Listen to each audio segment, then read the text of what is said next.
I started something this morning that is completely out of my comfort zone. Not the hair, I got that under control. I started reading a self-help book, right? And it's not the self-help book that's necessarily out of the ordinary for me, even though I don't read a lot of self-help books. I find them a little boring.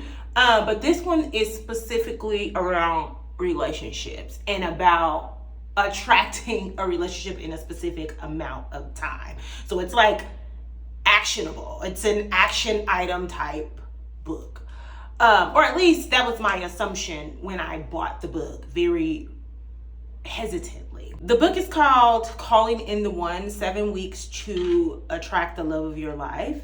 And I saw it. I don't know if you all know who Danielle Prescott is, but she's a fashion girly or former fashion girly.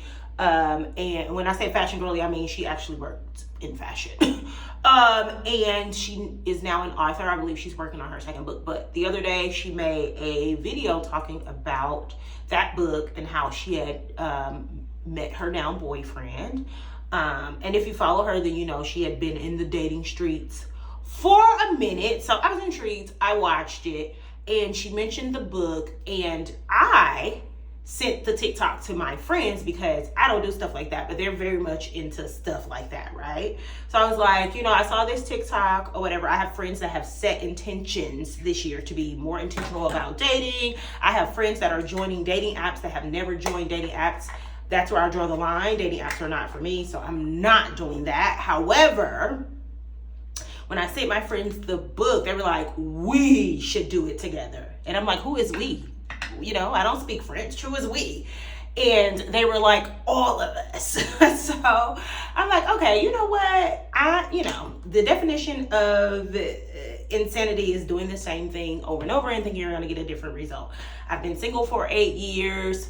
I haven't really put any intentionality behind dating, like at all. I'm very much a, what happens or what will happen person. And so I haven't intentionally put myself in places or whatever the case may be. There have been a couple times where I've seen men that I'm attracted to and, I've approached them or, I've met somebody out organically, but I haven't done a lot of dating in the 8 years that I have been single. But so I said, all right, I'll do it. I have a friend who has been telling me for years, you need to write down what you want in a man and put it in a book or put it away or, be very specific, write down 50 things and da-da-da-da-da. And I don't know. I think it was a combination of things. If you follow me on here, I've said a million times, I have the biggest ego. And so a part of that just felt, if I'm being honest, and if you've done this, I'm not saying you are, I'm just saying for me and how my mind operates, it feels a little desperate. It feels a little like doing too much and being too impatient. And I just was like, I don't want to do it because it makes me feel like a desperate woman, right? And I'm beyond the point where I am embarrassed to say that I want to be in a relationship, I want to be coupled, I want a man, I need a man. Like, I'm beyond being embarrassed to say that. All of those things time to infinity and beyond.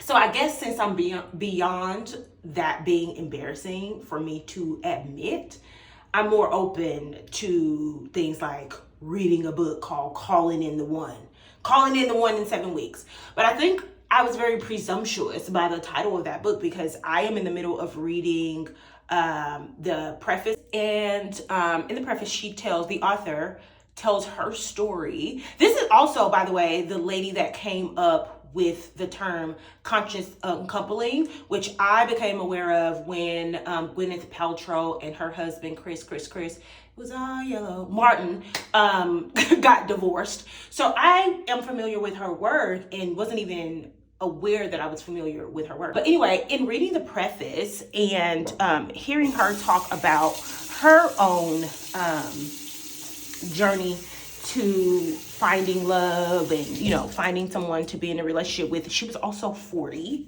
when she started doing this work, and I'll be 40 in March. It's very much not going to be that. I think it's going to be a lot of like introspective work which I'm down for, right? So I won't get on dating apps. I won't do speed dating. I won't do nothing like that. But I'm down to do some introspective work. And I'm going to share with you all just the sentence that prompted me to make this video and tell y'all that I am doing something that I've never done before. This is the book. I just ordered it off of Amazon.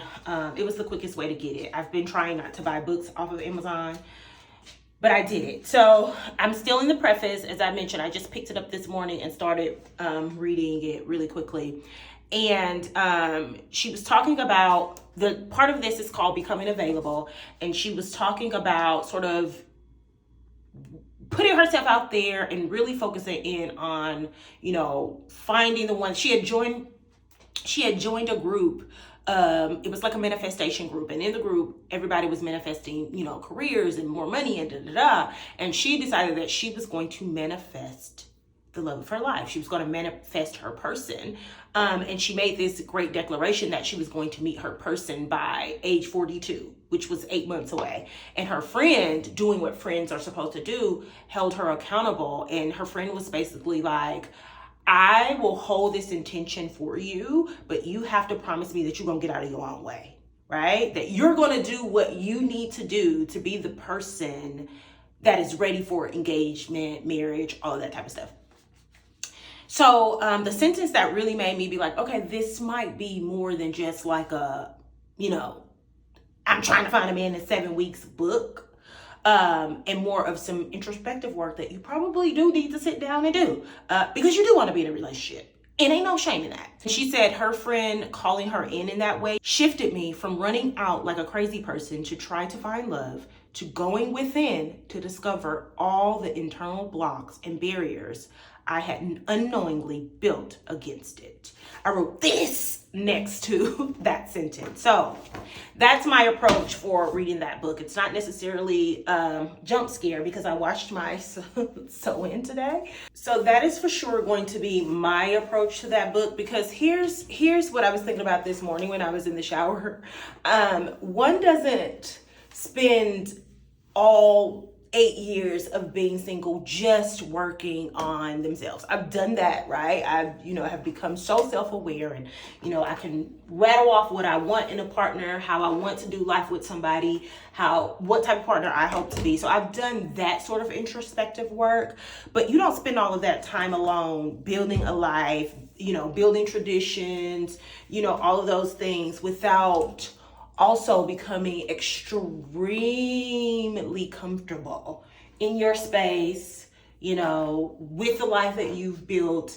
And I already know it's going to be so hard for me to let all of that go and make space for someone. And so I'm hoping that just, you know, being really intentional about focusing in on barriers that I may have put in place, or, you know, residual barriers from my last relationships or my last breakup that may still be hanging around.